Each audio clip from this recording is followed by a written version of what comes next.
Assalamualaikum warahmatullahi wabarakatuh.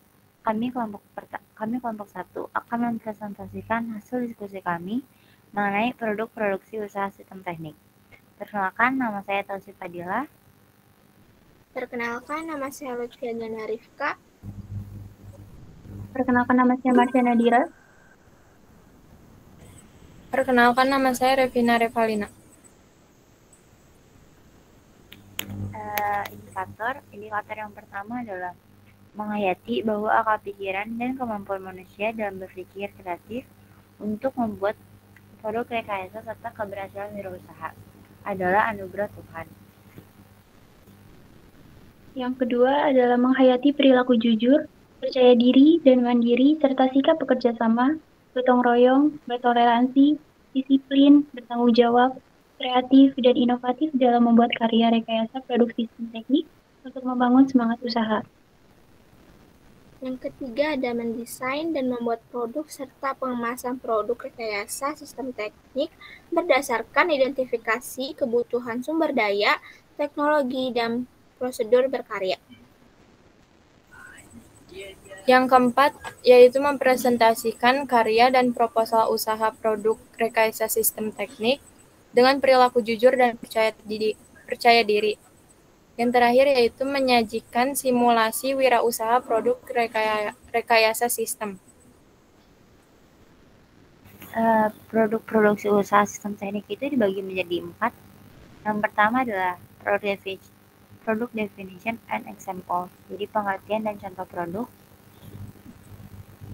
Yang kedua yaitu business benefits and potential, yaitu manfaat dan potensi usaha. Yang ketiga ada production planning atau perencanaan produksi. Yang keempat ada product monitoring and packaging atau pembuatan dan pengemasan produk. Yang pertama ada product definition and example atau pengertian dan contoh produk. Engineering system business products are designed and developed based on the environmental, social, cultural, economic, and ethical aspects of the user community, saving resources, minimal polluting impact, easy to use and maintain are the parts of concern. Innovative engineering works are made to simplify and increase efficiency and effectiveness in product manufacturing.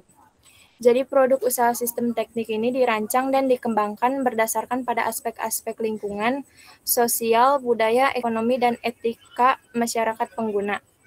Hemat sumber daya, minim dampak polutif, mudah penggunaan dan perawatannya merupakan bagian yang menjadi perhatian. Karya rekayasa inovatif dibuat untuk mempermudah dan meningkatkan efisiensi dan efektivitas dalam pembuatan produk. Lalu ada juga contoh aneka produk peralatan sistem teknik. Yang pertama yaitu alat pencetak arang briket, yang kedua alat pengering hasil pertanian, dan yang ketiga alat pengembalian zat warna alam indigo. Next. Selanjutnya ada business benefit and potential. Next. Di sini ada manfaat produk usaha sistem teknik. Yang pertama ada keberadaan karya rekayasa teknologi tepat guna memberikan manfaat bagi kesejahteraan masyarakat yang menggunakannya. Yang kedua, solusi bagi peningkatan produktivitas dan efektivitas dalam menjalankan produksi usaha rumah atau bisa disebut home industry, industri kecil dan menengah atau bisa disebut IKM. Yang ketiga, memberikan kemudahan meningkatkan kualitas dan jumlah dalam berproduksi. Yang keempat, memicu kreativitas dan inovatif pembuatannya untuk terus berkarya mencapai optimal. Yang kelima, terciptanya lapangan pekerjaan untuk mewujudkan karya inovasi. Next. Di sini ada potensi usaha sistem teknik di daerah. Sumber daya yang seperti sumber daya manusia, sumber daya alam, dan sumber daya budaya merupakan potensi usaha sistem teknik tersebar di daerah kepulauan Indonesia. Produk yang dibuat dapat mendatangkan nilai tambah dan meningkatkan kesejahteraan kehidupan masyarakat di daerah.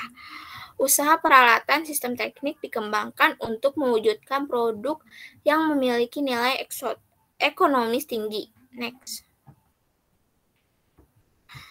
Pola integrasi teknoekologis dimaksudkan bahwa produk yang dihasilkan berupa zat warna alami dan merupakan produk yang ramah lingkungan. Peningkatan efektivitas dalam penggunaan peralatan sistem teknik yang dibuat dengan tetap menjaga kelestarian lingkungan, lebih produktif, efisien, dan berkualitas. Penggunaan zat warna sintetis yang berlebihan dapat membahayakan lingkungan dan kesehatan kulit penggunanya. Pengambilan zat warna alam seperti warna biru yang diambil dari tanaman nila memiliki kekhususan tersendiri. Next. Nama umum yang dikenal dengan nila dan jenis tanaman ini sering disebut sebagai indigo dalam bahasa Inggris, tom dalam bahasa Indonesia, tangung dalam bahasa Filipina, kram dalam bahasa Thailand, cham dalam bahasa Vietnam, tarom dalam bahasa Malaysia. Proses pengambilan zat warna alam indigo pada industri rumah masih menggunakan proses yang lebih dominan menggunakan tenaga manusia, yaitu pada proses kebur atau aerasi, dan untuk mempermudah proses aerasi dapat digunakan alat kebur atau spray aerator. Next. Gambar di atas yang pertama itu ada contoh potensi sistem teknik daerah, bisa disebut traktor. Yang di bawahnya ada contoh produk sistem teknik. Yang pertama ada mesin cuci, alat penyedot debu, yang ke blender, mesin kopi, dan kipas angin. Next.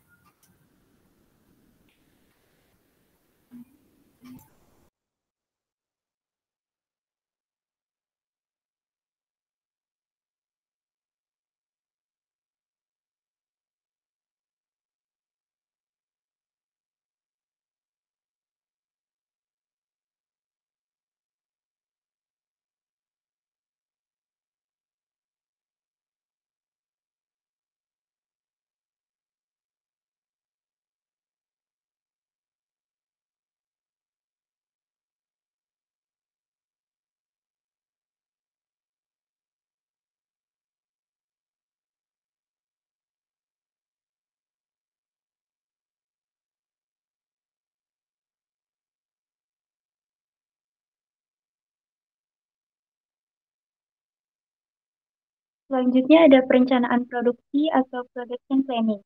Next. Di sini ada gambar desain spray aerator. Yang pertama ada sprayer, kedua ada pressure gang, yang ketiga ada tangki penampung, selanjutnya ada keran pengatur, ada rangka, dan pompa air. Next. Kemudian ada alat dan bahan yang dibutuhkan. Yang pertama, pembuatan tangki dapat disubstitusi dengan drum bekas. Yang kedua, sprayer dapat dimodifikasi dengan paralon yang diberi lubang banyak. Yang ketiga, pipa paralon untuk sirkulasi larutan yang dipompa. Yang keempat, pompa air, saklar, dan kabel dapat diperoleh di toko material. Yang kelima, rangka penopang tangki. Yang keenam, tanaman indigo vera atau tinctoria. Yang ketujuh, kapur CaO, larutan CaO atau kapur tohor. Next. Di sini ada proses produksi spray aerator. Spray aerator dapat dibagi menjadi 4 bagian, yaitu yang pertama ada penyediaan sprayer, yang kedua ada pompa, yang ketiga ada pemipaan, dan yang terakhir ada tangki penampung. Next. Di sini ada laka-laka atau step. Yang pertama, sprayer bisa disubstitusi atau diganti dengan pipa paralon yang diberi beberapa lubang. Yang kedua, Penyediaan reservoir atau tangki penampung dapat disubstitusi dengan menggunakan drum bekas minyak.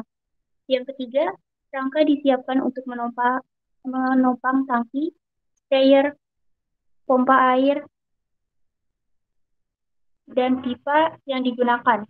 Yang keempat, pemipaan dilakukan bersamaan dengan memasang tangki. Yang kelima, setelah tangki, pompa, pipa, dan sprayer terpasang, tinggal pemasangan saklar untuk mengoperasikan pompa. Dan yang terakhir, sumber arus listrik yang digunakan AC 220 volt. Next.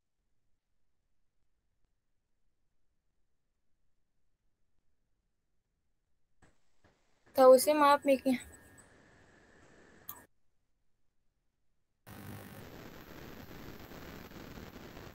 Yang keempat ada pembuatan dan pengemasan produk atau product manufacturing and packaging. Pembuatan di sini ada contoh pembuatan zat warna alam indigo menggunakan spray aerator. Jadi pertama ada material dan bahannya. Dari material dan bahan dibagi menjadi 3, yaitu ada proses hidrolisis, proses aerasi, proses sedimentasi. Di proses hidrolisis adalah proses perendaman.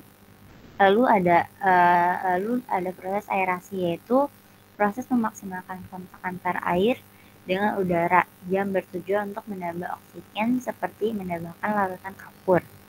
Yang ketiga, setelah proses aerasi ada yang namanya proses sedimentasi, yaitu proses pengendapan, yaitu setelah cairan diaerasi dan ditambah larutan kapur, lalu diendapkan dengan ember. Lalu setelah 3 proses itu menjadi proses produksi. Lalu di alat ada aerator. Lalu setelah hal-hal tersebut digabungkan menjadi pasta zat warna alam indigo. Lalu ada occupational safety and health. Pengertiannya adalah it is an effort made by a company or institution to manage the incidence of work accidents, cover the prevention of work accidents, and protection of workers from the possibility of work accidents, yaitu merupakan upaya yang dilakukan sebuah perusahaan atau institusi untuk meminimalisir timbulnya kecelakaan kerja, mencakup pencegahan kecelakaan kerja dan pelindungan pekerja dari kemungkinan terjadinya kecelakaan kerja. Lalu apa aja sih peralatan keselamatan? Yang pertama ada glove atau sarung tangan, yang kedua ada glasses atau kacamata, yang ketiga ada helm, yang keempat ada pakaian praktik, yang kelima ada safety shoes, yang keenam ada egg protector atau pelindung telinga, dan yang terakhir ada masker. Lalu pengesahan produk. The purpose of product packaging to make it easier for worker to achieve effectiveness and efficiency. Jadi pengemasan produk itu bertujuan untuk mempermudah pekerja untuk mencapai efektivitas dan efisiensi. Lalu apa aja sih fungsi kemasan produk? Jadi fungsi kemasan produk itu ada 4, yaitu yang pertama menambah estetika, yang kedua mempertahankan mutu, yang ketiga memperpanjang masa simpan, yang keempat ada mempermudah proses pemasaran atau penyimpanan. Lalu apa saja yang harus kita lakukan agar kemasannya menjadi menarik? Yang pertama, kita buat sekreatif mungkin, dan juga yang paling penting adalah punya ciri khas. Dan yang kedua adalah informasi terkaitnya jelas dan benar. Jadi informasi yang kita cantumkan dalam kemasan harus benar, tidak kita lebihkan atau kita kurangkan. Yang ketiga ada bahan kemasan terbuat dari material yang tahan saat proses transportasi.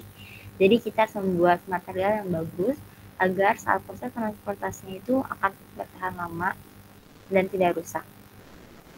Yang keempat ada menggunakan volume kemasan yang umum. Jadi kita menggunakan kemasan itu dengan volume yang umum seperti 100 ml, 200 ml, dan lain sebagainya. Lalu yang terakhir ada daftar pustaka, yaitu sumber-sumber dari yang materi yang ada di dalam PPT ini. Sekian yang dapat kami sampaikan. Kurang dan lebihnya mohon maaf.